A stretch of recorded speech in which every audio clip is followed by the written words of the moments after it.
Hello everyone. Weekly preview, 24 hours late, but it's a very quiet week we've got this week.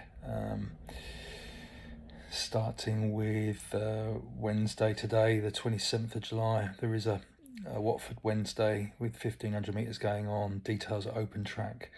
But other than that, we've got the start of the Commonwealth Games, and strangely enough, we got the England Championships at Bedford on Saturday and Sunday, the 30th and 31st of July. Anyway, start with the Commonwealth Games. The only action going on before I do a preview next week is on Saturday, where we've got the men's and women's marathons and the wheelchair marathons as well. The real athletics starts on the track and field next Tuesday. Just the marathons as a taster, obviously all being shown on the BBC. Now, on the Commonwealth Games front, my wife is officiating, and she's gone up today, driven up there because there's a rail strike, and I hope the rail strikes don't affect spectators and supporters and coaches, athletes, and officials too much. But there's a rail strike going on today, and I just really hope the Commonwealth Games is shown in a good light in Birmingham to the rest of the Commonwealth. We've also got the Australian athletics team staying in Tunbridge this week. Some were here last week, and some were travelling over from the World Championships, and so they're getting used to quite a varied British weather. It's raining outside now. It's been a bit windy, but yesterday was quite calm in the evening, so they're getting the full taste of British weather, which they're probably used to,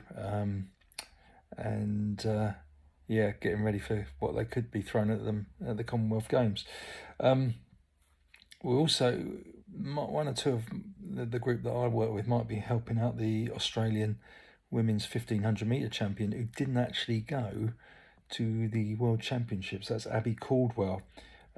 She ran 4:04, which was the world standard. She won their trials, but still didn't get selected. But she has been selected for the Commonwealth Games, so we'll be wishing her all the best. But it does show selection controversies happen in Australia as well as England, UK, or GB, etc. Good luck to the Aussies. Not too much good luck though, because obviously we hope the English and Welsh and Scottish and the Irish will do well. And then we've got, very strange, isn't it? The England Championship's been held whilst the Commonwealth Games is going on. But anyway, the England champs used to be the 3A's Championships are on at Bedford. I'm sure they'll be shown live on the England athletics videos YouTube channel, so look out for that. And continuing the Australian theme, just like the under-20s and 23 championships a couple of weeks ago, we've got some Australian guests, and I'm not sure how I feel about that, because the Australian guests could dominate some of the distance races. The men's 800 fastest entrant is Jack Lunn, who won the under-23 England champs a couple of weeks ago. He's done 1:47.4 from Australia, although I noticed he didn't turn up for the British Miners Club Grand Prix last weekend, so don't know if that was an injury or just resting or whatever, but he's the fastest entrant in the 800. And then on the women's side, intriguingly, we've got Sarah McDonald. Is this a comeback after injuries, etc., for Sarah McDonald, sub-2 800 metre runner? If Sarah doesn't compete, Isabel Ives is the next quickest at 2:04.4.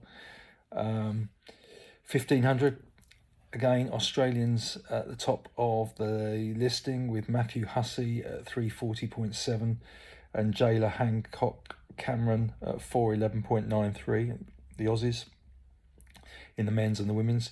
Other than that, we've got Michael Wilson, who's doing 3:41 for 1500, and Kai Malanga, who's a 4:17 runner. So possibility that the 1500s could go in Australian hands, although again the medals will be awarded to the England Championships champions, they just won't have an opportunity to get their photo crossing the line in first place, perhaps, hand in the air, etc.